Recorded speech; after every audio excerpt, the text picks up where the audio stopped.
I.S.U.P.K. 53rd Annual Lord Passover.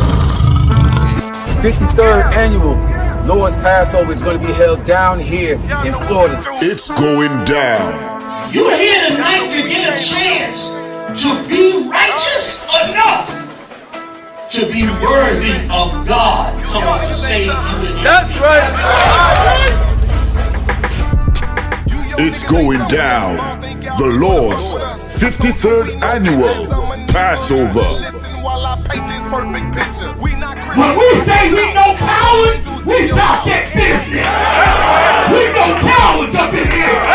Book your hotels now at the Holiday Inn Express and Suites, the IHG Hotel, 301 Tucker Lane, Cocoa Beach, Florida, 32926.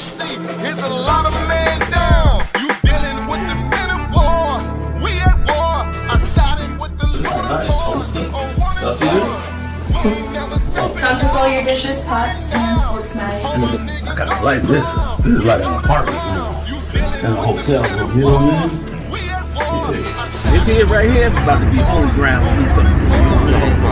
It's going to be holy ground. All our beautiful, wonderful brothers and sisters from all over the world. You understand? We can boast that now. Brothers and sisters coming not only from every state, but from all over the world. I heard the numbers this year is ridiculous. We had to buy out the whole hotel. Friday, April 15th at the Space Coast Convention Center. You cannot debate. You just want the clout. We just want the grapes. I'm just trying to get it. This is going to be glorious.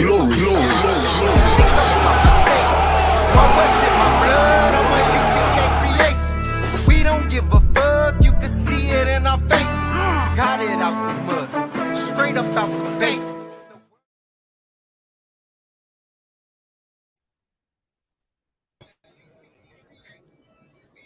All right, let's wrap it up.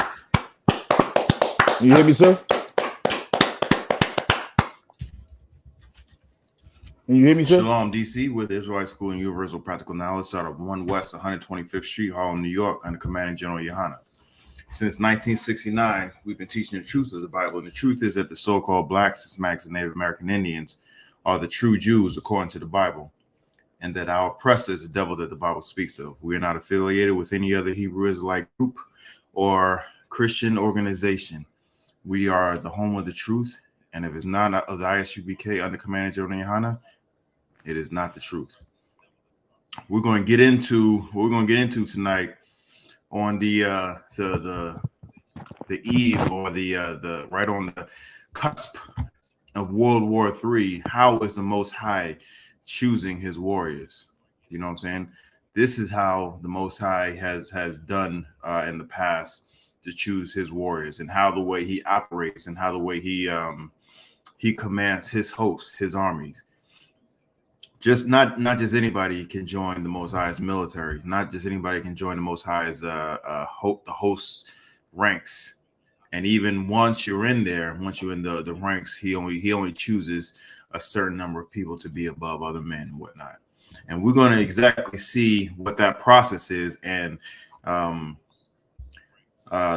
Arawaja here, Priest Arawaja, he's going to bear witness to some of these things that's been going on in times of old that we are doing right now in Hebrew Academy. You know what I'm saying? So if you could get me, let's do a sound check. Can you hear me, Arawaja? Can you hear me, sir? All right, now that's something. Hold on 1 second.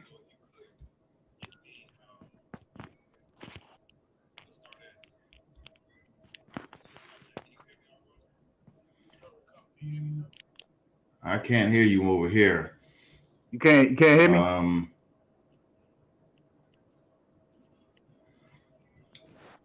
I know you coming through on the stream, but it's kind of important for me to hear you come through on my set over here as well.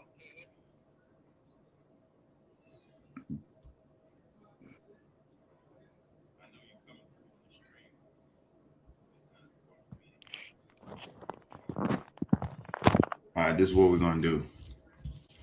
This is what we're gonna do. I gotta back up to a backup. So we're just gonna keep on trucking. We're gonna keep on trucking. I'm gonna keep on moving. All right, this is what we're gonna do. And this is what we're gonna do. Do you hear a feedback from me? I gotta back up to a backup. So I hear it now. You do hear a feedback? Come. All right.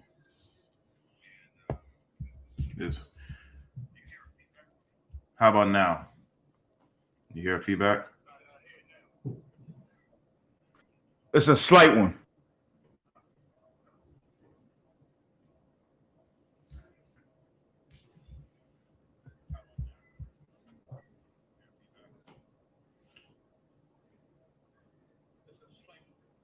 All right, do me a favor.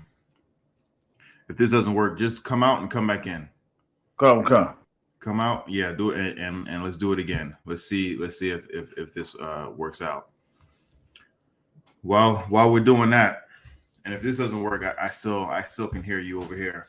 If this doesn't, while we're doing that, let's just get into the topic of discussion today. You know what I'm saying? We're on the cusp, on the eve of World War III, and the world is in turmoil right now. The world is in upheaval.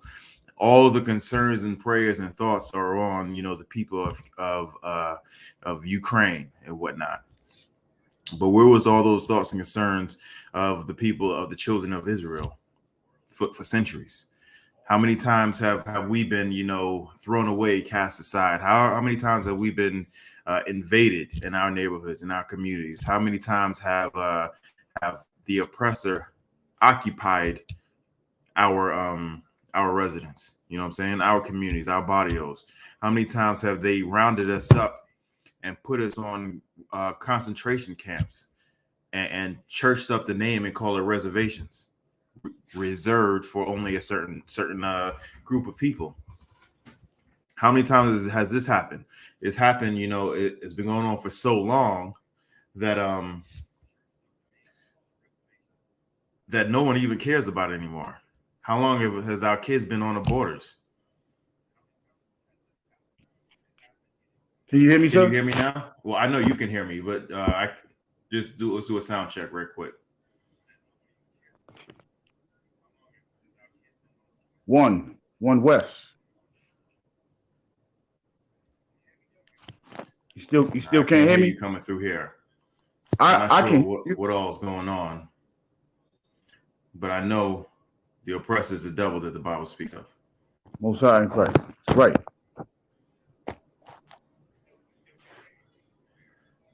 La, I can't hear you. I can't hear you coming through here. But we're gonna keep it moving. I have a way to hear you. It's going to be a little bit of a feedback. It's going to be not a feedback, but it's going to be a little bit of a delay. So just bear with me. Just bear with me. As I was saying, how the Most High is actually going to choose his warriors to fight for him in his name. And we're going to get into the story of Gideon. If anybody doesn't know about the story of Gideon, is about an Israelite who was in occupied territory. The Most High called him to raise up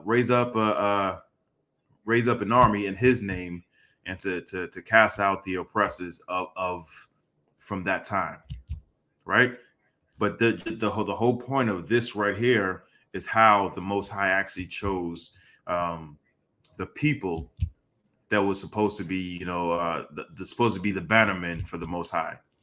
So if you could, Arwaja, if you could get me, let's start at Judges chapter 6, verse 1.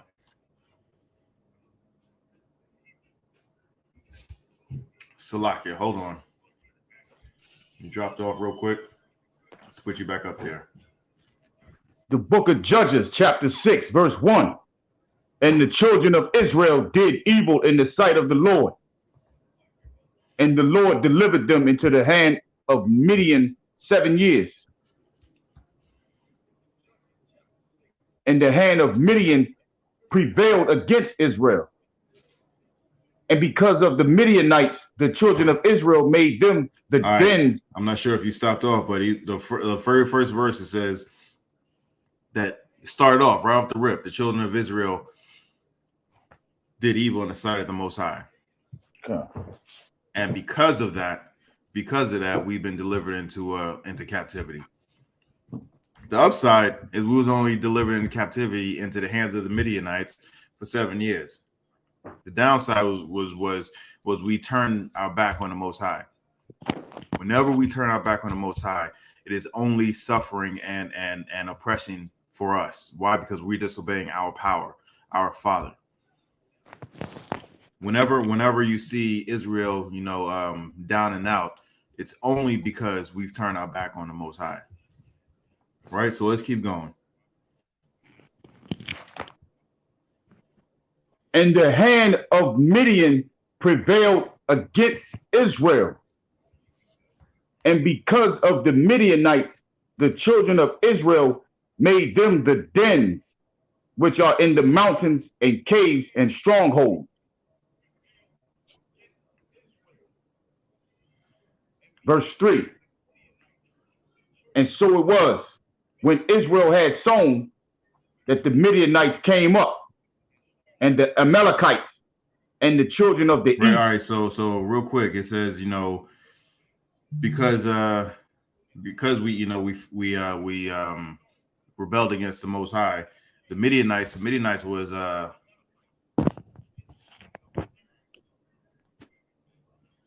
Midianites were the Arabs, the Persians and the Medes, the people around that area. And as we read on, you're going to see how Hollywood has really has really studied these books, our history, our records, and made themselves, enrich lore about them, right? So this is the Midianites. These at this time, these are one of the superpowers in the world. All right. And what they did to Israel is absolutely disgusting. Is absolutely what all the oppressors have done to us and our lands whenever they've gained power over us, right? Let's keep going. Verse 3. And so it was, when Israel had sown, that the Midianites came up, and the Amalekites and the children of the east, even they came up against them.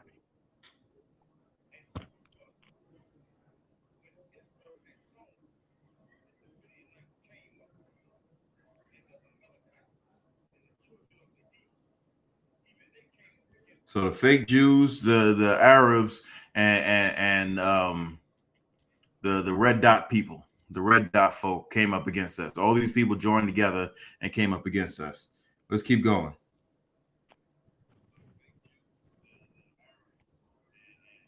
Verse 4.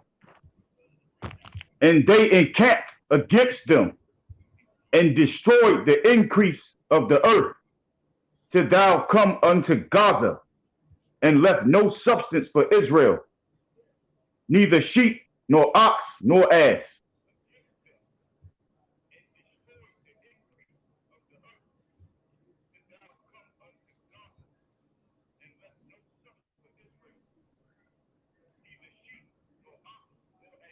So this is what they did. They came over to our lands, and this is the land that was flowing with milk and honey. Everybody knew how prosperous Israel was.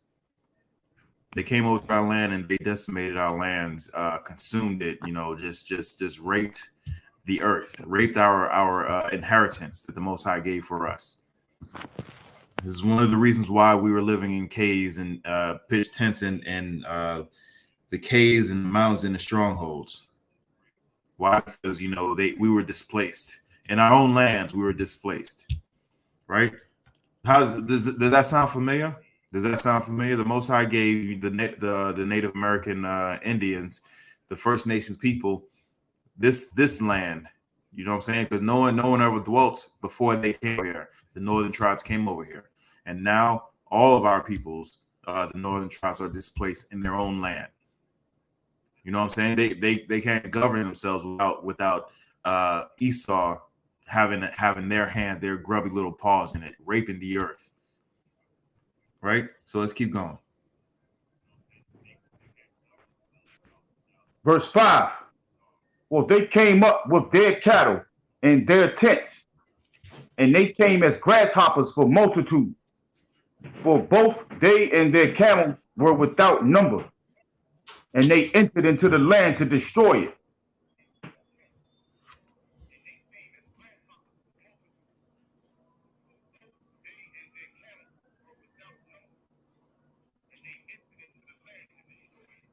It was damn near limitless. You know what I'm saying? That's how much of the heathens were in our lands. That's how much the heathens outnumbered us, right? Keep that in mind. How much of their heathens there were. Keep on.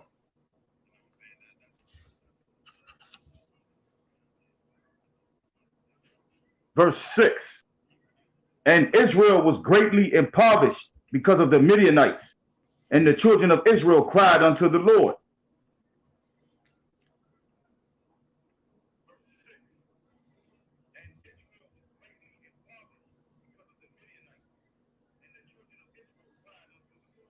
So this is where the tides turn. Why? Because we remembered our power.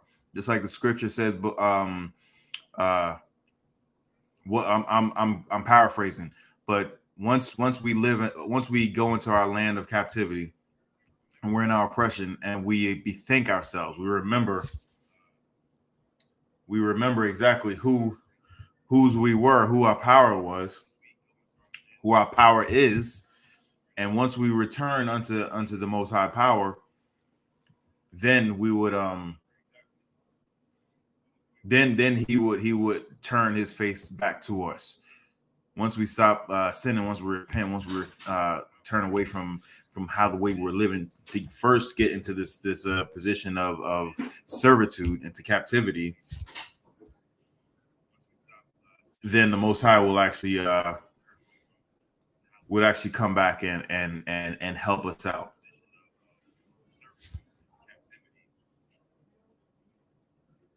Salakia, 1 second.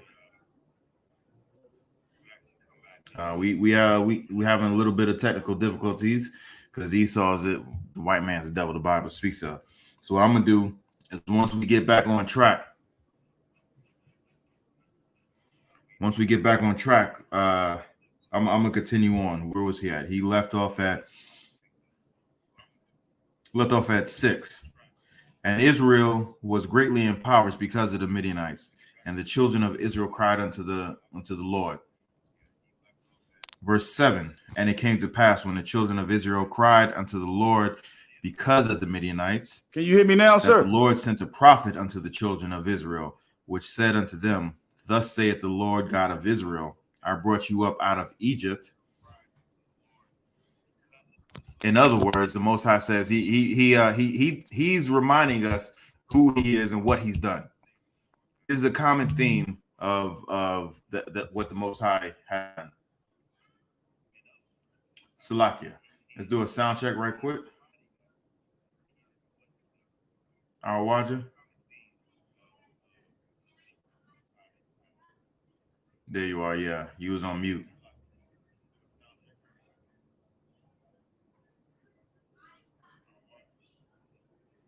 Nah, you still on. So, can you hear me now?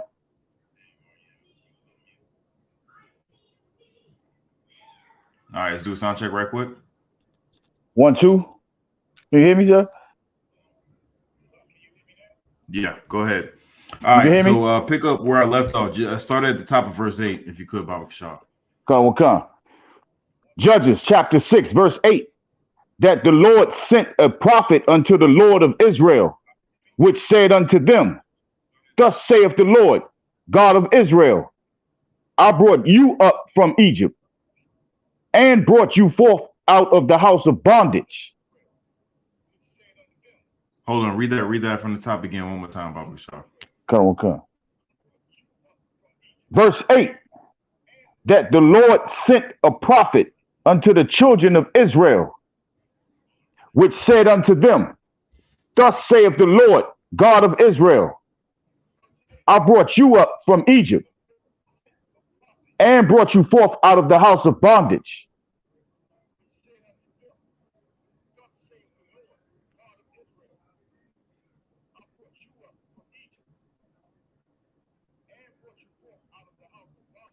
Can you Keep hear me, sir? going, 9. And I delivered you out of the hand of the Egyptians and out of the hand of all that oppressed you, and drave them out from before you, and gave you their land. And I said unto you, I am the Lord your God.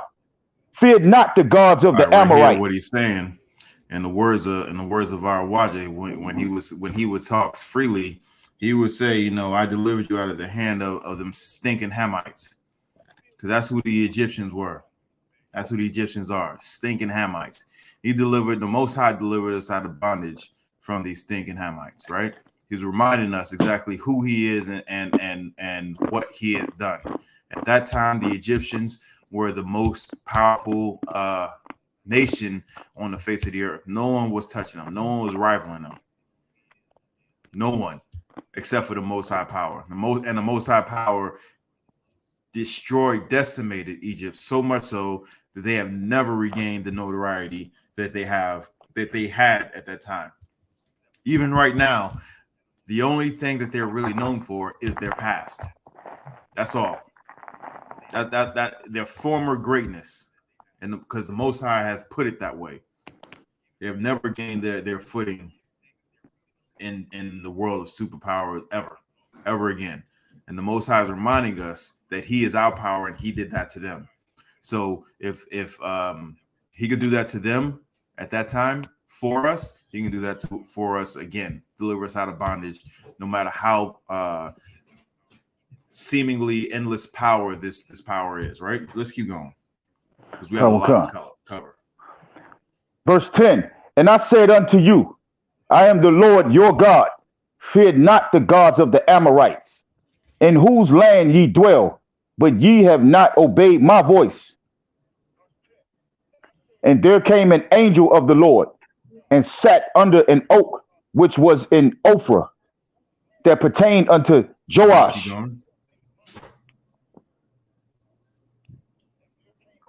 Joash unto the Abizarite, and his son Gideon threshed wheat by the winepress to hide it from the Midianites. Verse 12, and the angel of the Lord appeared unto him and said unto him, the Lord is with thee. So right here, real quick, the Most High sent an angel to Gideon, right? This was going on. The Most High sent an angel to Gideon. Gideon was actually doing some work that he had to hide from the Midianites. Why? Because they were a bunch of leeches, a bunch of parasites. Everything they touch, basically destroyed, and they lapped up everything and returned nothing. So he hid this, from the Midianites, so he can make stuff for him and for his family, as for his people. Right? Let's keep going. Verse 12. And the angel of the Lord appeared unto him and said unto him, the Lord is with thee, thou mighty man of valor. Verse 13. And Gideon said unto him, O my Lord, if the Lord be with us. So he's saying, the Most High is saying the Lord is with thee, and he's calling him a mighty man of valor. He has a distinct title that the Most High. First of all, in order for an angel to come to you and visit you and have you deliver his people from captivity, that says a whole lot. Right? Now, just remember who's talking to him. An angel just appeared to him while he was out doing his work, his labor. Angel just appeared to him. Right? So just keep in mind. And if you actually read descriptions of what angels look like, these are some terrifying, beings. They're not like the way the Christian church has you believe some naked white baby with some wings, or some Edomite looking mofo. No, these are some powerful, albeit terrifying looking beings, right? And this angel just appeared out of nowhere. He's doing work. He just appeared out of nowhere. And he told him the Lord is with him, right? If an angel just comes to you, a real angel, just appears out of nowhere and comes to you and starts talking to you, probably paralyzed with fear. Just the sight of them. You know what I'm saying? The sheer power that they represent. That you be most likely paralyzed with fear. You know what I'm saying? But this brother, he actually sat there and talked to him, and he said some things that I don't know. I don't think I would have said. Why? Because it's an angel of the Most High. Keep that in mind. It's an angel, right? Let's keep going. This is verse 13. And Gideon said unto him, O my Lord, if the Lord be with us, why then is all this befallen us? And where be all his miracles which our fathers told us of, saying, did not the Lord bring us up from Egypt? But now the Lord hath forsaken us and delivered us into the hands of the Midianites.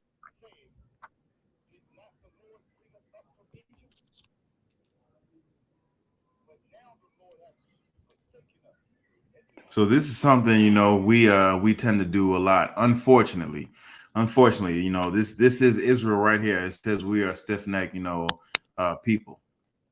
Unfortunately, he questions the angel of the Most High.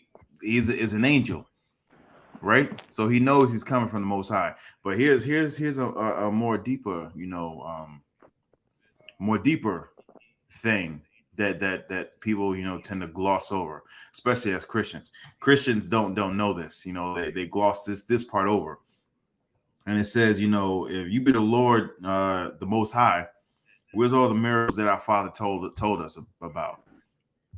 We don't know the stuff that our fathers told us, the stories that the Most High has done for us, that our fathers has told us, because we don't even know that we're Israel. Most of Blacks, Hispanics, and Native American Indians do not know their place in the Bible. They do not know. We do not know how we are the treasure of the Most High, that we are his chosen people. So when we read about accounts of the Bible, how Israel was brought up out of the land of Egypt by the hand of the Most High, how Solomon was the most wisest man on earth, and in turn was one of the most wealthiest, probably the wealthiest man on earth.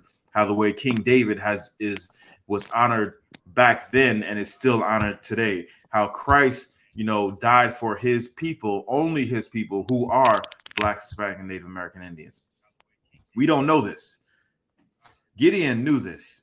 He knew that the Most High chose Israel. He knew this. Why? Because his fathers knew this, and they passed down the stories of all the things that the Most High has done for us.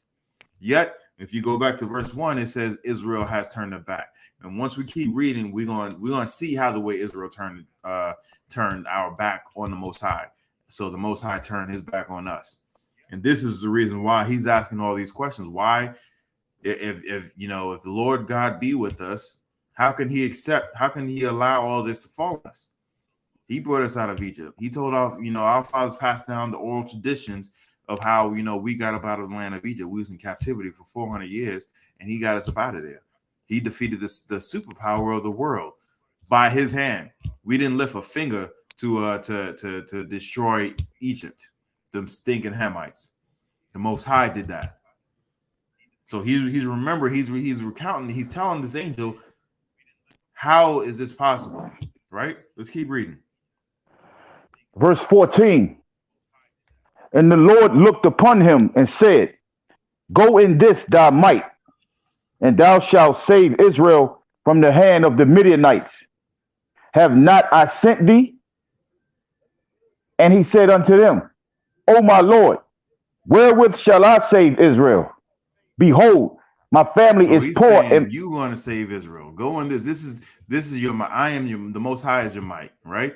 I am giving you all the power that you are going to need in order to to defeat this current superpower who is occupying your land and oppressing you. To so much so that Israel, the Most High's chosen people, have to live in caves and tents like Esau, right? In our own land. Does that sound familiar? You know, living in reservations. Now, all this land, North, South, Central America, and the Caribbean islands belong to the northern tribes, the North American Indians and the Benjamites. It's the portion of Israel, and yet the oppressor, whether it's French, whether it's the British, whether it's the Spaniards, whether it's the Portuguese, they've all came here and infested the land and have taken over. So much so that, you know, we got our people living in reservations.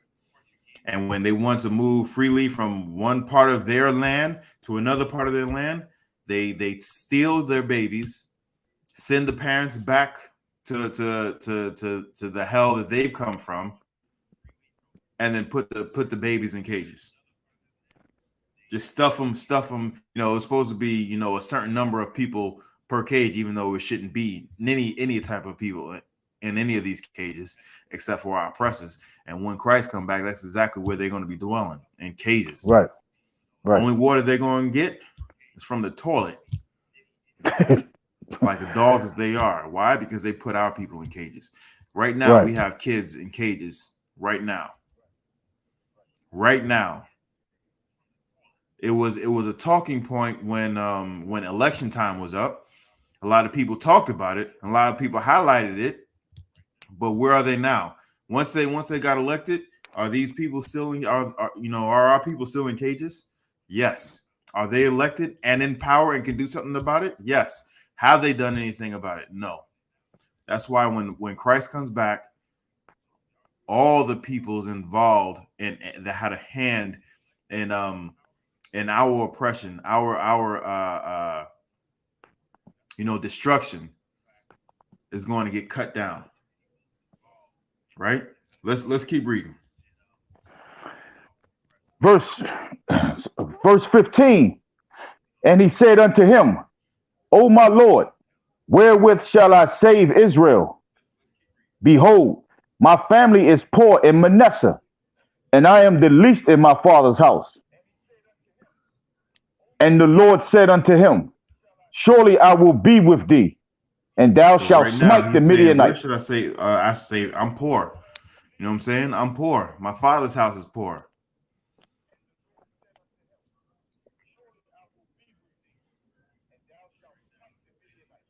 He's saying I'm poor, and the Most High, this is how the Most High works. Everybody thinks that, you know, he chooses people from, you know, from a high pedigree. He chooses people, you know, who has a background that has, you know, so-called silver spoon, born with a silver spoon in their mouth, where they have resources and where they have a bunch of help around them as they're growing up, when it's not really so. You look at the people who the prophets of old. You look at Moses. You know, he was born into captivity. He was born into captivity, so much so that his parents, his mother, was afraid that, you know, because at that time, you know, they was killing our babies. They told the wet nurses to kill any child who was born during this time, right? So they sent him up the stream, put him in a basket and sent him up the stream.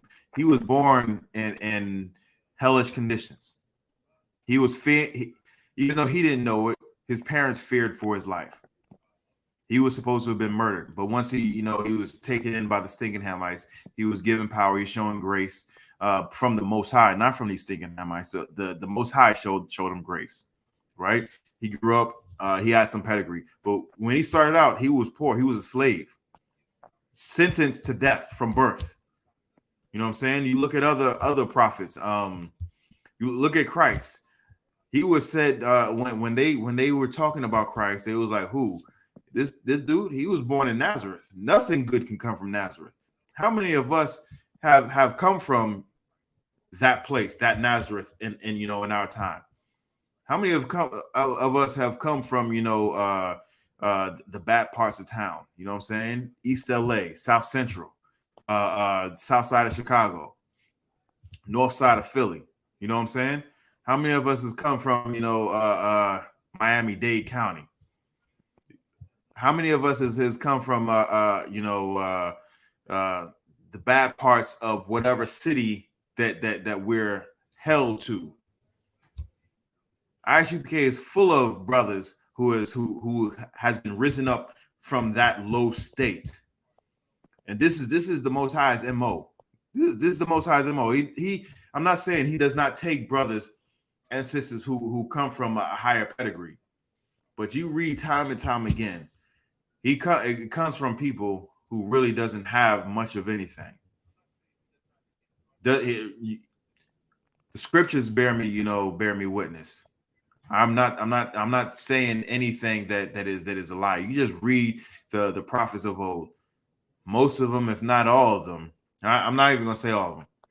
Most of them, if they weren't born into it, and the Most High raised them up, they really came from low beginnings, humble beginnings. And this is exactly what Midian is saying. He's saying, "Yo, I ain't come from nothing. How am I going to have the power to get us up out of captivity when the men who did have power couldn't keep us from captivity?" Right? And the Most High said this. Read not chapter, but read 16 again one more time. Verse 16.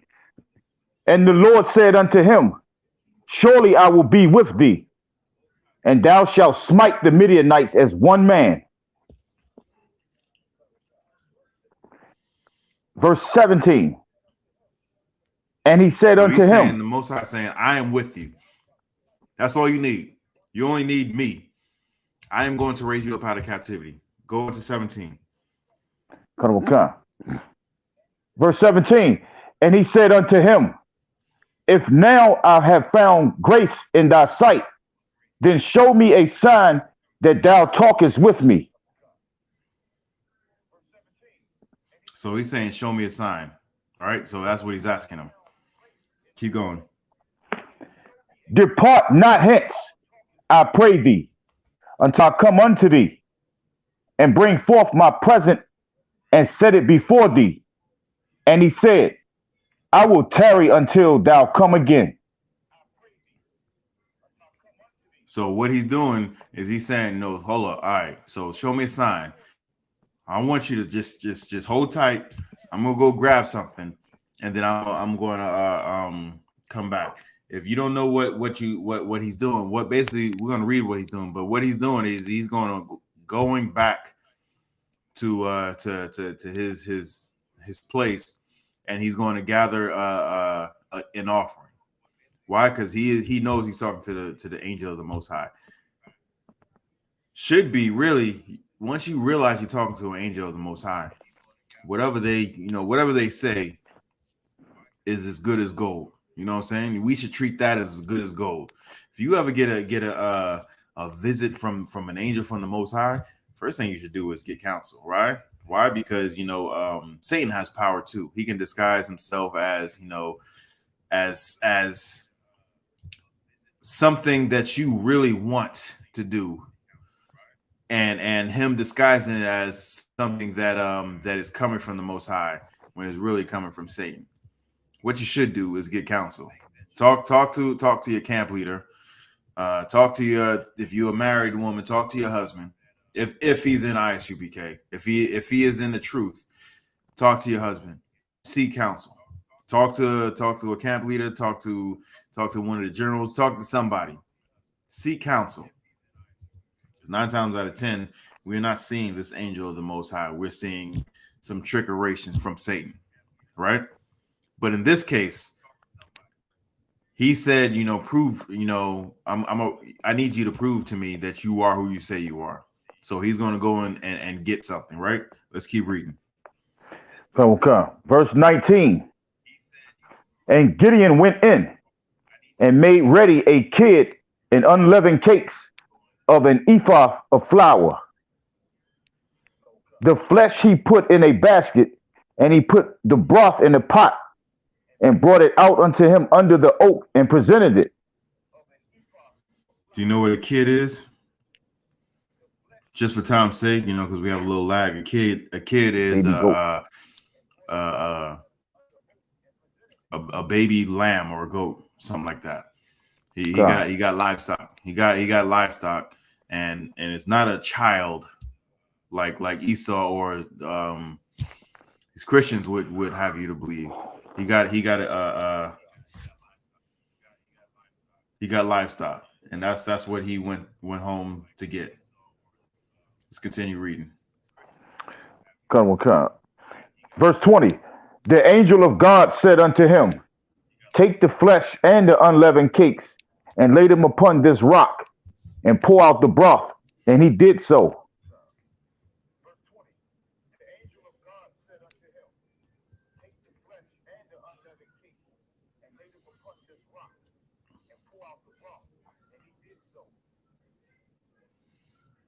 Keep going. Then the angel of the Lord put forth the end of the staff that was in his hand and touched the flesh and the unleavened cakes. And there rose up fire out of the rock and consumed the flesh and the unleavened cakes. Then the angel of the Lord departed this is a out sign of his sight. to Gideon. They're saying, all right, this really is an angel of the Most High. So he accepted his word, right? So keep going. And when Gideon perceived that he was an angel of the Lord, Gideon said, alas. All right, keep going. Verse 22. And when Gideon perceived that he was an angel of the Lord, Gideon said, alas, O Lord God, for because I have seen an angel of the Lord face to face. And the Lord said unto him, peace be unto thee, fear not, thou shalt not die.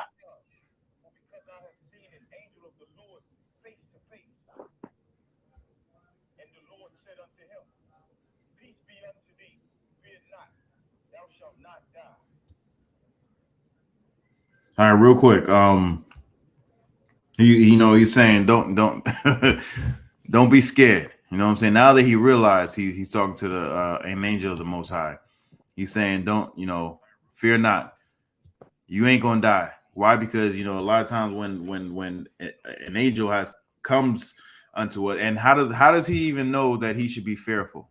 How does he even know? It's because his fathers told him the stories of old.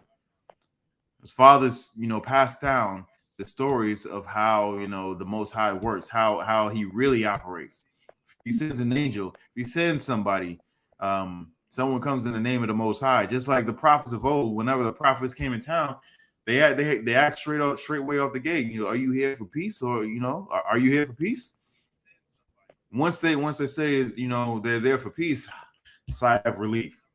Why? Because when a prophet comes to town, normally it's a warning. It's a warning. That's the best thing you can have. A warning to depart from your sins, or destruction will be coming, or it's too late. Destruction is coming.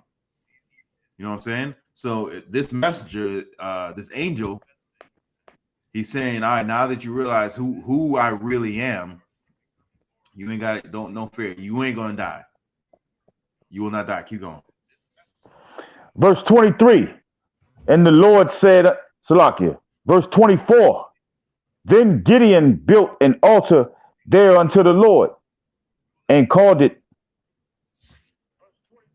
Jehovah Salakia. And then called it Jehovah Shalom. Until this day, it is yet an Oprah of the Abiezrites.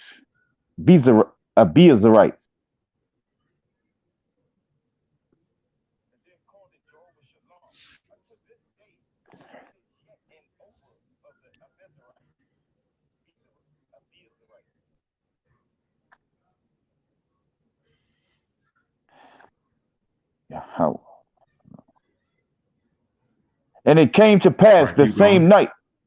And it came to pass the same night that the Lord said unto him, take thy father's young bullock, even the second bullock of 7 years old, and throw down the altar of Baal that thy father hath, and cut down the grove that is by it.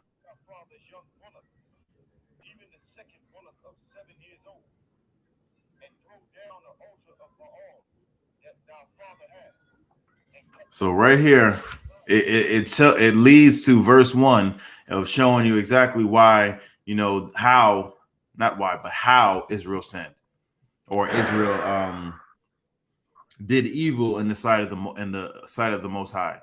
Right? They had altars of Baal. They were serving other gods.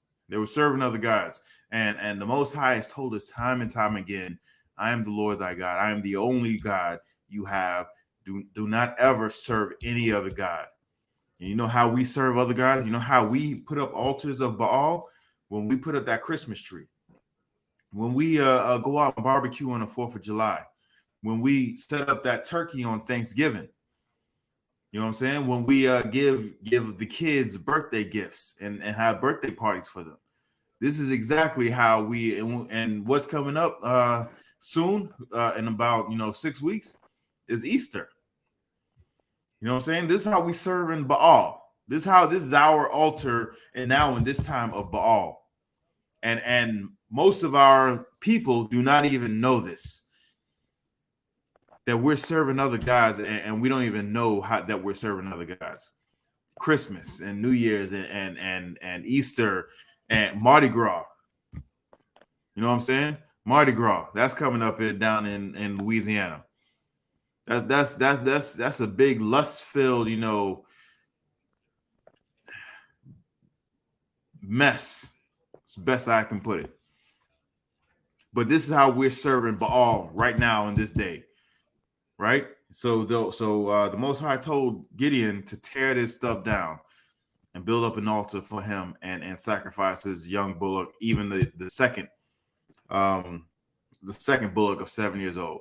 Why did he have to say even the second bullock? Why? Because the Most High gave us specific orders on how to give sacrifices. It had to be a bullock of the first year. You know what I'm saying? The first one, the most perfect one. He said, I will even accept this older one. I want you to do that one too. That was a specific order. It had to have been said, because if it wasn't said, it wouldn't have been followed through. Why? Because that was not the tradition, the order that we have gotten since Adam. Since Adam is a specific way we're supposed to sacrifice into the Most High. And this 7-year-old bullock was not. But in this case, the angel told him to do it. Right? Let's keep going. And this goes to show how we need to follow orders.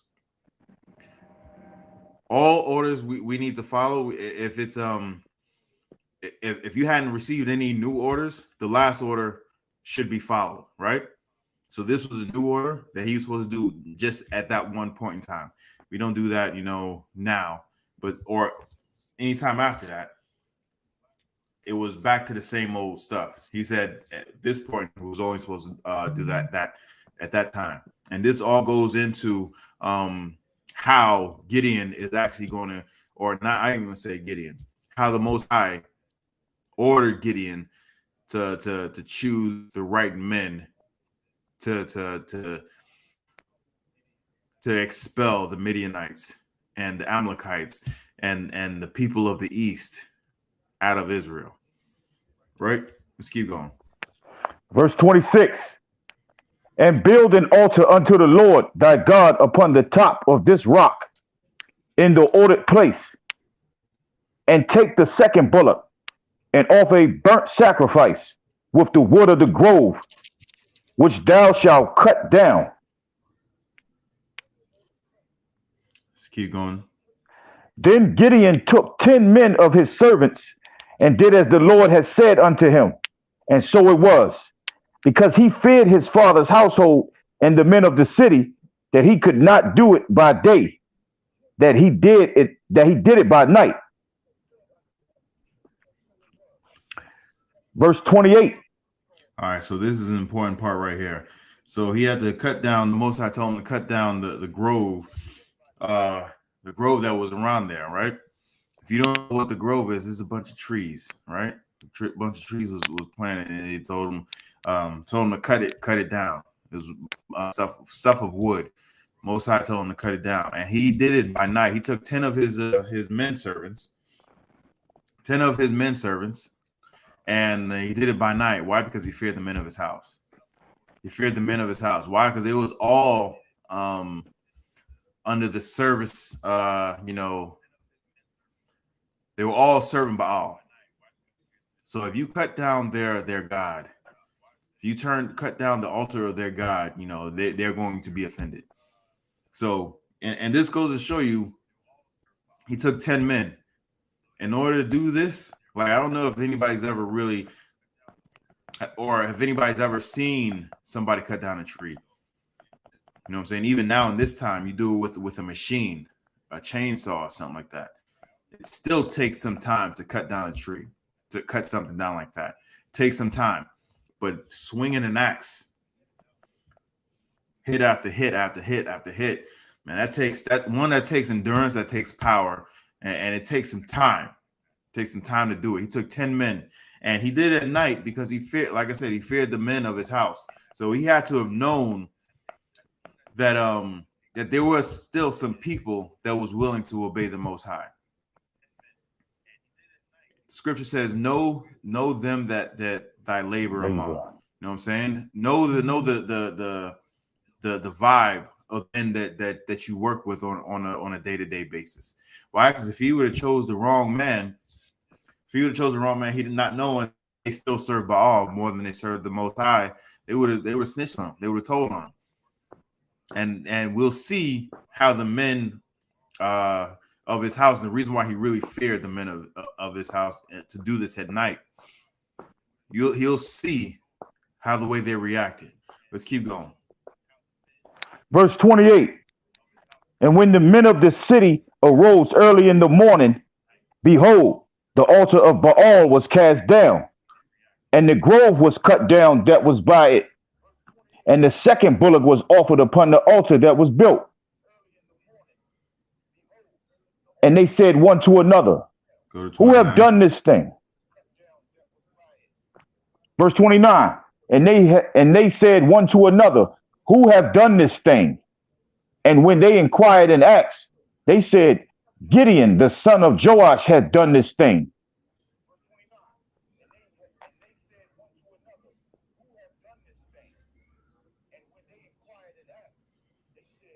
Keep going. Verse 30. Then the men of the city said unto Joash, bring out thy son, that he may die, because he have cast down the altar of Baal, and because he have cut down the grove that was by it. And Joash said unto all that stood against him. So this is what they were saying. So Joash's son did this. Bring him out so that we're gonna kill him. We're gonna kill him for cutting down our altar of our God, Baal. He is going to die for this offense. This is what he's saying. And how do we know that this is not our people right now? Because whenever we go out to the street corners and tell our people to stop celebrating Christmas, stop celebrating Valentine's Day, that just passed. Stop celebrating New Year's. Do not celebrate birthdays and whatnot. What do they tell us after we're tearing down, the altars of Baal by telling our people to stop doing this? You know what I'm saying? Stop smoking cigarettes. Stop sleeping with whores. Women, if you are with a man, that is your husband for life. You know what I'm saying? Do not give in to these demands of these terrorists and obey the Most High. Whenever we tell our people this is what they tell us. They say, bring him out so that we're gonna kill him. Tell them stop bowing down to a rock and saying it's their God. You know what I'm saying? When we tell our people this, they want to kill us. This is exactly what has happened before in times past, now that we're tearing down the altars of Baal, we are being threatened with death. This happens every week. Every time we go out on the street corners, this happens every day. Every time we go out on the street corners, every time we have class, every time we get into a Facebook or Instagram battle or whatever, what have you. This is how our people treats us. This is how our people treat us. They want to kill us for tearing down their God, small G-O-D, in order to serve our power, capital G-O-D. Because everything that we've learned from the Christian church has been organized and manufactured so that we can turn our back to the Most High. But you know what? The thanks to Commander General Yahanna, since 1969 and I.S.U.P.K. and all the men up under him, we've been tearing down these strongholds and these principalities, so much so that the Most High is actually hearing us. You understand? How do I know the Most High is actually hearing us? Why? Because we are at the start. We are at the start of World War III. And you know what comes down after that? The Most High is going to draw all the earth's powers into the valley of Jehoshaphat, and he is going to plead with them there. The whole world is going to be involved in this battle. First, if you read the scriptures, first is going to be they're going to be fighting each other, and then that sky is going to crack, and then they're going to try and go up against the Most High. All for naught. All for naught. If you are in the military, I suggest you get out. If you are on Esau, if you are Israel, so-called Black, Hispanic, and Native American Indian, and you are in Esau's military, and you are at a point where you can get out right now, I suggest you get out right now. That's what you should do. You should put in your papers for being discharged. Do not re-enlist.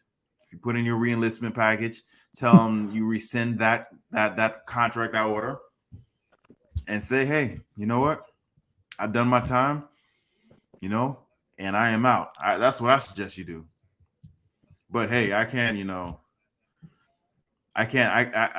only lead you to water. I can't make you drink. You know what I'm saying? I'm holding a shining light in front of you and telling you what's going on and what's going to happen. You stay in the military. You stay in Esau's military. You are forced to go against the Most High. Why? Because at the very end of World War III, while everybody's fighting each other, Christ is going to come back, and you are going to be forced to fight the Most High. And you will lose that battle every single day and twice on Sunday.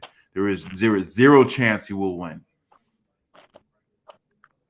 Most High says, the scripture says that you cannot serve two masters. Either you love one and hate the other, or vice versa. You in Esau's military, you hate the Most High, flat out. Captain Yatazak said it best. You know what I'm saying? When they asked, and this is viral. He said this a while ago, but for some reason, it's just coming out now. I don't know why. Some reason just coming out now. Someone came up to him and said, "Can white people use the N-word?"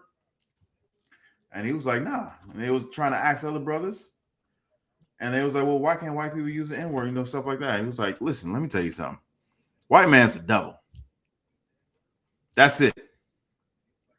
That's it." And just walked off. You in Esau's military, you're doing what he tells you to do. He's telling you to oppress the Most High's chosen people, children of Israel. That's what you're going to do. He's telling you to look up in the sky and shoot at whatever is coming up there. That's what you're going to do. Get off of the losing side and get in the Most High's army. You know what I'm saying? We're going to read exactly how the Most High chooses his army. Right, the way he chose this army, and the things that he's chosen, the things that he's ordered Gideon to do, has a lot to do with what we do in Hebrew Academy. Some things I just didn't understand why Why? Or I thought that it was one way, and then I read this, I'm like, man, this everything we do. You know, I've been told everything we do has been from the Bible. Everything, to the way we dress, to the way we speak, to the way we treat each other, to the way we take a rest, is from the Bible. We do everything from the Bible. No one else does this, and that's why we are the home of the truth. It only comes out through here, right? So let's keep reading, and let's see how the Most High chooses the men to be his bannermen, to be his, his army, warriors, soldiers for him. Let's keep going. Verse 31. And Joash said unto all that stood against him, will ye plead for Baal? Will ye save him?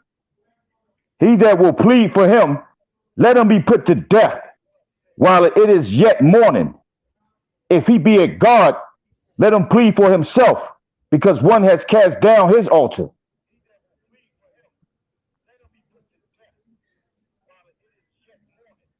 So basically what he's saying, you plead, mean, like, you gonna kill for Baal? Is that what you're gonna do? Let him do it. Basically, that's what he's saying. Let Baal. If Baal be unpleased with what happened, with what my son did, let Baal come down here and kill him. Let you know what I'm saying? Because he knows who power he serves. You know what I'm saying? The Most High. When the Most High actually has somebody has a beef with somebody, he is going to put them to death. Just the way he says, he orders it, that's the way it's going to happen. So he's saying, I know how the Most High operates, and if you say he has more power than the Most High, Baal, I'm talking about Baal. If he said, if he's talking to the men who's trying to kill his son, if y'all say that this false god has more power, or is actually a living God, let him come down here and do it. Don't you do it, because our God killed a whole army, the most powerful army on earth for us. And we seen it with our fathers told us, because they seen it. It was passed down from generation to generation. It's passed down. Just like we're going to Passover in a few weeks to remember how the Most High killed these stinking Hamites. This is how we remember. Now, if Baal is really real, let him come down in here and kill my son. Let's keep going. Therefore, on verse 32, therefore on that day he called him Jerubbaal, saying, let Baal plead against him, because he hath thrown down his altar. 33, verse 33. Then all the Midianites and the Amalekites and the children of the east were gathered together and went just over. Like that, they gave him another name, even though his name is Gideon. Right? Let's keep going. Verse 33. Then all the Midianites and the Amalekites and the children of the east were gathered together and went over and pitched in the valley of Jezreel.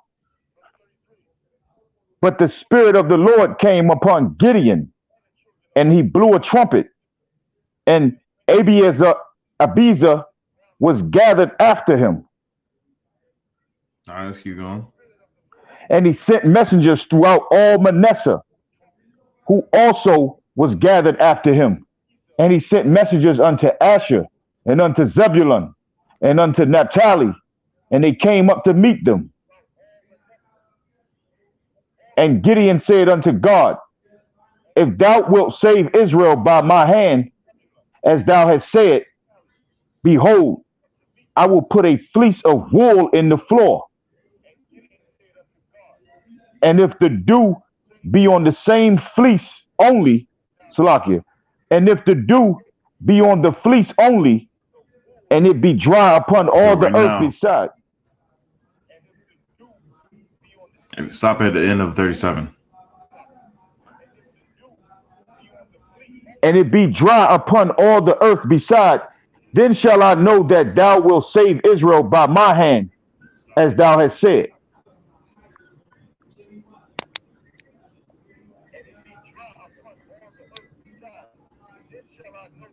So he's asking the Most High, if you be with me. First of all, he sent messengers throughout the neighboring territories, which was Asher, Zebulun, and Naphtali, and he's telling everybody like, "Hey, tool up. We about to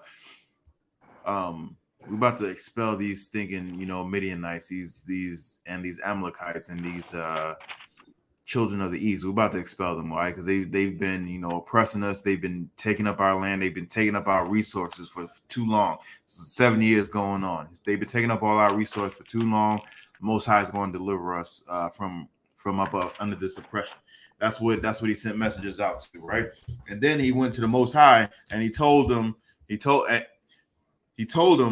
or he asked him. I ain't gonna say he told him. He asked the Most High, "Give me a sign." You know what I'm saying? Just like with the angel of the Most High, he had to make sure. There's an old One West saying, you know what I'm saying? Don't be sure, make sure. So he's making sure that the Most High is still with him in this endeavor, right? He's always consulting the Most High. He's making sure that the Most High is still with him. So he's saying, "Give me a sign. I'm gonna set out this fleece outside, and let dew be upon it, and let the whole earth be dry. Then I'll know that you're with me." Right? Keep going. Verse 38. And it was so, for he rose up early on the morrow and thrust the fleece. Verse 40. And God did so that night, for it was dry upon the fleece only, and there was dew on all the ground.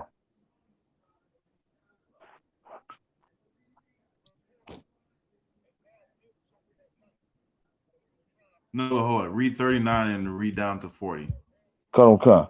Verse 39. And Gideon said unto God, "Let not thy anger be hot against me, and I will speak but this once. Let me prove, I pray thee, but this once with the fleece. Let it now be dry only upon the fleece, and upon all the ground let there be dew." And God did so that night, for it was dry upon the fleece only, and there was dew on all of the ground.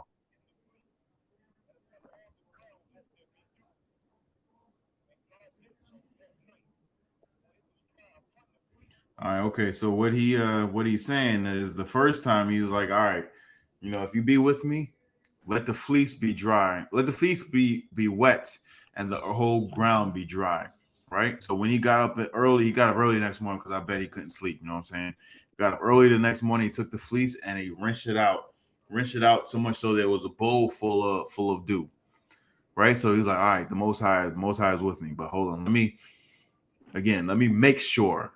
He asked the Most High, "Salakia, sir, if I could, don't just suffer me this, don't be upset with what I'm about to say.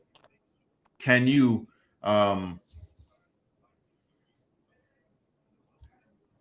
if you could," he was saying, "if you could, can you do this one more time? Have the dew be all over the earth, but have the fleece be completely dry." And then when he went to bed, woke up the next morning, and it was just as the way he had asked. So at that point in time, he knew that the Most High is with him. Right? Let's keep going. And then Judges right chapters. They gave him another name. The Most High said, just like now, you know what I'm saying? We have another name, or we had another name. The men up here, the men up in the I.S.U.P.K, the sisters up in the I.S.U.P.K, we had former names, right? We shed ourselves of those names, but they're calling him this. They're calling him this, but his name, they call him Jerubbaal, right? But his name was Gideon, right? So just know that whenever they say Jerubbaal, we are speaking of Gideon. Let's keep going. Judges chapter 7, verse 1. Then Jerubbaal, who is Gideon, and all the people that were with him rose up early and pitched beside the well of Harod, so that the host of the Midianites were on the north side of them, by the hill of Moreh in the valley. And the Lord said unto Gideon, the people that are with thee are too many for me to give right them. Here again, we're tactical masterminds. Why? Because we're children of the Most High. The Most High had us, gave us, you know, the knowledge to be on top. The Most High is saying, you know, how, if anybody knows anything about warfare, if you're in a fight, you should always seek the higher ground. Why? Because you never want to be fighting an uphill battle. We were on top of this hill, and it was it said he had all that was with him. We're going to find out exactly how many men he had with him after he sent out the message to the other tribes, the surrounding tribes around him. We're going to see exactly how many people was with him. He had a number with him. It wasn't just him by himself. Not anymore. Let's keep going.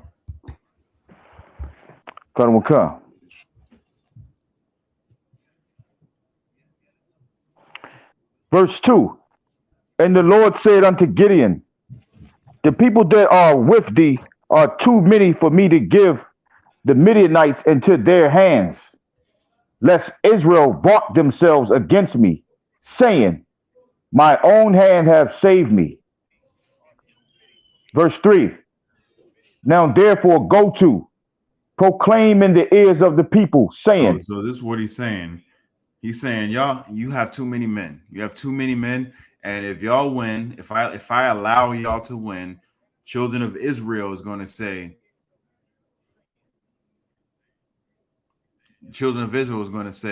that we prevailed. You know what I'm saying? It wasn't by the hand of the Most High. And this is exactly how the Most High works. He wants the glory. He is going to get the honor and the respect. You know what I'm saying? So that let everybody know it was him that have done this. You know what I'm saying? So with this number, and we're about to find out exactly how many men was with Gideon.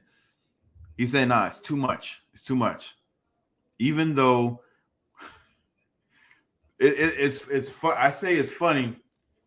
I say it's funny because once you find out exactly how many of them there were, you would think that you know, this number was still too small. But the Most High said that this number is too great. It's too great. I allow you to take over this to expel the Midianites with this number. Israel's going to say, well, you know, we have the numbers. When in actuality, the number that we're about to show you is nowhere near the amount of it's not enough. It's not enough. But let's keep going. Let's find out. Let's see what the Most High says to wean out the fighters. You know what I'm saying? The warriors from the not so much warriors. Let's keep going. Verse 3. Now therefore go to, proclaim in the ears of the people, saying, whosoever is fearful and afraid, let him return and depart early from Mount Gilead. And there return of the people 20 and 2,000, and there remain 10,000.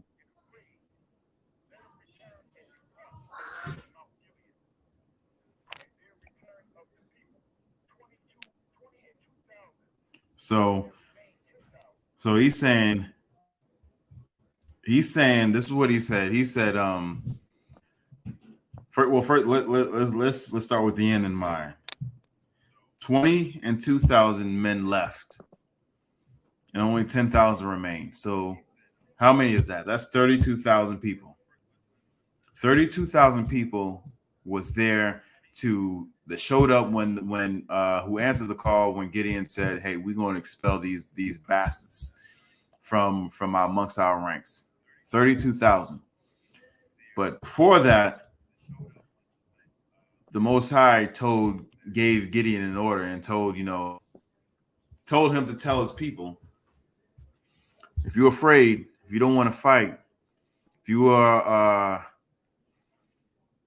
don't want to risk your life and limb for this nation, just go ahead, go on home. Ain't no harm, ain't no foul. And this reminds me of the very last Hebrew Academy. Showed a video of the brothers standing out on the field. I don't know if anybody's seen this or even remember this. Shows the brothers out in the field and had Mayak saying, anybody want to go home, y'all can go. Ain't no shame. Ain't no shame. You still my brother. Anybody have seen that video? Seen that little clip where General Muhammad was saying that? If you actually see, go back and look at, I think it was like on an old one of last year's Passover videos, and it had something to do with the Hebrew Academy. Look at some of the older Hebrew, not even the older Hebrew academies, from this Hebrew Academy, where they was getting, they were talking about, hey, Hebrew Academy's coming up. If you want to, join in the Hebrew Academy, they had that clip. Going home if you're afraid, if you don't want to do this no more, you can bow out. You can bow out. It's acceptable.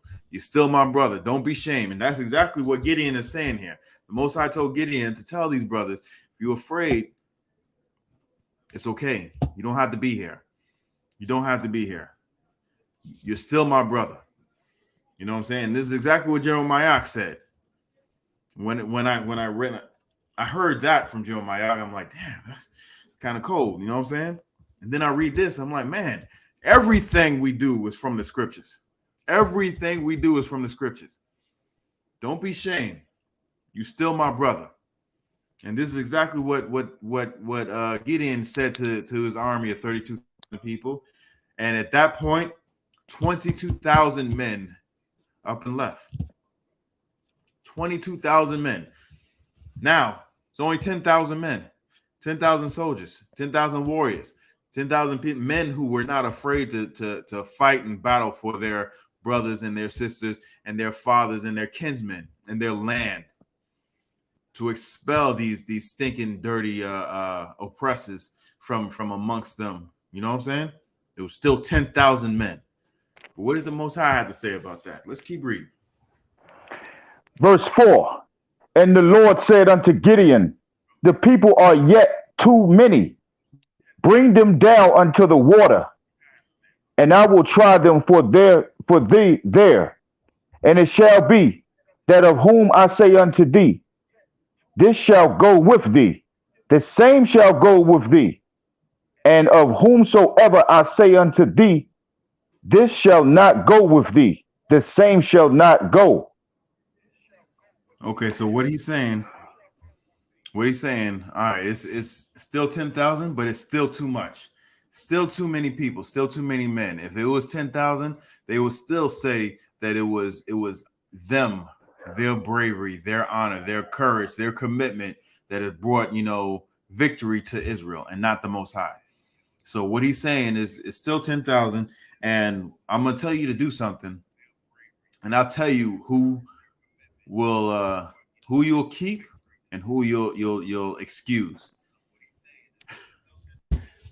And just it goes to show you, for the brothers that are in Hebrew Academy, and they've been telling us this for weeks now. We've come to a point where you still may be doing everything that you're asked for, that you're asked to do. You still may be doing up to a certain point, right?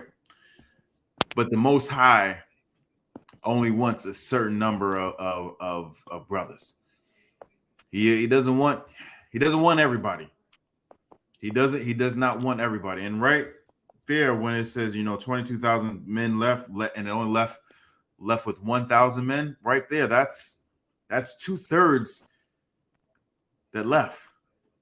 2/3 of the men that answered the call left, right? So he still had, 1/3 left. And of that 1/3, he's saying it's still too much. In Hebrew Academy, it was a point where if you did not, it's always a point. It's always, even now at these late stages, even up until the trial, including the trials, if you want to stop and quit, it's all on you. You can stop and quit, right? And you'll still be our brothers. You're still in the truth. You know what I'm saying? You can bow out and say, hey, it's not for me. It's not what I thought it would be, or it's the burden is too much to bear. I'm not going to do it. Right? Still our brothers. But then it got to a point where it was just out of your hands. Just out of your hands. Someone tapped you on the shoulder and said, I thank you for coming this far, but your service are no longer required at this point in time. And you were dropped from Hebrew Academy. And this is exactly what has been going on before, the times aforetime, right? The Most High says it was still too many people. And I watch you can bear witness to me to this. We just came up from Philly yesterday, and the very first time our whole zone came together. Very first time our whole zone came together, and it was in Baltimore. It had to be at least like somewhere around 60 brothers. Had to be somewhere around that number, probably more. It was a good number. Okay. It was just our zone. Just our zone. It was last week we were there yesterday. It was about a third. It's 20 brothers. It's 20 brothers still standing. You know what I'm saying? Kamakai made a point to, hey, just look around you. Just look around you. Not everybody who started out with you is still here right now. You know what I'm saying? And that means something. That means something. No slight to the brothers who did not make the cut at this point. No slight to y'all. Y'all are still our brothers. And guess what? If Christ doesn't come back tomorrow, you still have an opportunity to go through Hebrew Academy and be one of the brothers who have graduated from Hebrew Academy. You still have that opportunity. It has nothing to do with it has more to do with what the Most High wants. You know what I'm saying? It has more whatever it is that made you not be on that field with us this past weekend. Just know what that weakness is. Just know it's not even. I ain't even gonna say weaknesses. Just know what that is and build on it. Just build on it. Why? Because you have another opportunity. Like unless Christ decides to come back, and if that happens, it really doesn't matter. It doesn't matter, right? Why? Because Christ is here to plead for the children of Israel, right? And I pray that happens tonight. Every day I am on this earth, I pray for Christ to, just crack that sky. Right. That's what I need. That's what even though I would love to have a Hebrew Academy cover. I would love to have one of them. I would rather have Christ come back. If I had my choice between the Hebrew Academy cover, as much as I want it, I would much rather have Christ come back. I would much rather have Christ come back. But that's just me talking. That's just me talking. Other people, they could say something else. They could say this or that or whatever. I'd much rather have Christ come back. So I'm rambling. I'm running off at the mouth. Let's keep going. So right now he's saying, I'm gonna tell you to do something, and these are the men you're gonna choose, and these are the men you're gonna tell to go home, right? So keep reading. So he brought down the people after 6. Stop at the end of 6, if you could, Baba Kashaw. Verse 5. So he brought down the people unto the water, and the Lord said unto Gideon, everyone that lappeth of the water with his tongue as a dog lappeth, him shalt thou set by himself. Likewise, everyone that boweth down upon his knees to drink. Verse 6. And the number of them that lapped, putting their hand to their mouth, were 300 men, but all the rest of the people bowed down upon their knees to drink water.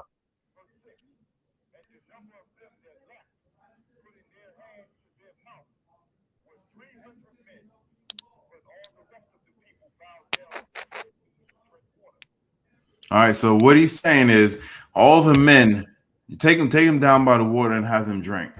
All the men that bends down and laps up the water like a dog. You know what I'm saying? Laps up the water like a dog. And then all the men that went down on both knees, like these damn Christian churches teaches our people to pray. You know what I'm saying? You got to pray, get down on both knees and pray. Really? You weak, soft, effeminate, you know. This goes back to, like, you know, week 1 of Hebrew Academy. This goes back to week 1 of Hebrew Academy. If you need a rest, the proper way to take a rest is to take one knee, put both hands on top of that other knee that is up. You know what I'm saying? You take one knee and you breathe. You don't get down on both knees and show weakness. That's exactly how, you know, the Christian church has our people out here being. How do other nations, especially, you know, Esau, show that they're sorry for what their people have done? They get down on both knees and with their heads facing the earth and lick up the dust of the prophet's boots. But the Christian church would have you do that, you know, just on regular. No. The Most High said all those men who went down, who lapped up, you know, water like a dog, and then, you know, and then went down on both knees, send them home, send them packing. I don't want them. And the men who actually brought the water to them, cupped it up, brought the water to them, and drank it like that from their hands, those are the men that I want. Right? So the Most High had very specific orders, and of those men, it was only 300. It's only 300. Sound familiar? Sound familiar? 300 men going up against an unknown number. We're about to get to how much number it was, but 300 men. Does that sound familiar? Huh? It went from 32,000 men down to 300. Down to 300 chosen men, chosen by the Most High, right? And with that, we're gonna continue on. We're gonna continue on this because, you know, there's a lot to be covered here. There's a lot to be covered here. But this is how the Most High chose, you know, the men of all the volunteers that did volunteer. This is how the Most High chose the men to deliver Israel up out of captivity from the Midianites, the Amalekites, and the men of the East. And with that, I'm going to do the security announcements right quick. This is the security announcements. We're the I.S.U.P.K out of 1 West 125th Street, Harlem, New York, under Commander General Yahanna. New rules for brothers and sisters. When a new brother or sister comes into the school, they are off limits for 6 months. They are here to Salakia. They are to be saluted only. They are here to shed themselves of the world. After 6 months, if a brother or sister has an interest in a particular person, he or she must get permission from the head to speak to a brother or sister. There is another 6 months in which a brother or sister will court each other. After this 6-month period, the brother or sister will get permission from the head to marry. Tithes, which is a commandment. You can find this in Numbers 18 and 21 and Malachi 3, 8 through 10. Means 10th in Hebrew, and it's pronounced Ma'ashera. 10% of every penny of any increase the Lord gives you, give to the Treasury Department or teacher. Priest fund, free will offering for priests, not mandatory. Whatsoever amount you would like to give. Upcoming Holy Convocation is the Lord's Passover. And the Passover is the 14th day of the first month, which is Saturday, April 15th. Okay, it's Friday, April 15th. You can find this in Exodus 12, 1 through 51, Leviticus 23, 4 and 5, 1 Corinthians 5, 7 and 8, and 2 Chronicles 30 and 17. And then the Feast of Unleavened Bread is the 15th day of the first month for 7 days, and that's right, directly after the Lord's Holy Passover. We'll be having the Passover in Cocoa Beach, Florida. Get with your camp leaders to pay your Passover fund, which is $200 per person, 17 years of age and older. Any person who is attending the Passover that is 17 years old and over, it is $200. There is a form you need to fill out, and there's a specific place where you need to send the money. If you do not have that form or that specific place, that link, get with your camp leader to get that information. Tonight is Commanding General Yahanna's Black Watch. Tune in. It is from 9 to 11 p.m. on his channel, the Commanding General Yahanna's channel, YouTube channel, and the Black Watch channel. Tune in. Why? Because we are living in the last days. We've been saying that since 1969, and our people have been saying that even before that. But we are actually living out what is going on in the Bible. World War III is at our doorstep. It is happening, and it is happening now. If you do not know what will happen, tune into Commanding General Yahanna's Black Watch and how to prepare yourself and get up under this. Get in this ark that the Most High has been building since 1969. If you want to escape what is the judgment of this entire earth, get inside, the I.S.U.P.K. Get inside this ark. Remind Akim and Aquathium to check on social media such as ISUPK.com, Facebook, Twitter, YouTube, and so on for events and materials. If a brother wants to be a trooper in the school, you should start wearing all black, which includes black boots, black shirts, black pants, black headbands, or scarf. And with that, I'm going to conclude the class. Shalom, DC. Shalom. Yahabashem Shab Rakatha.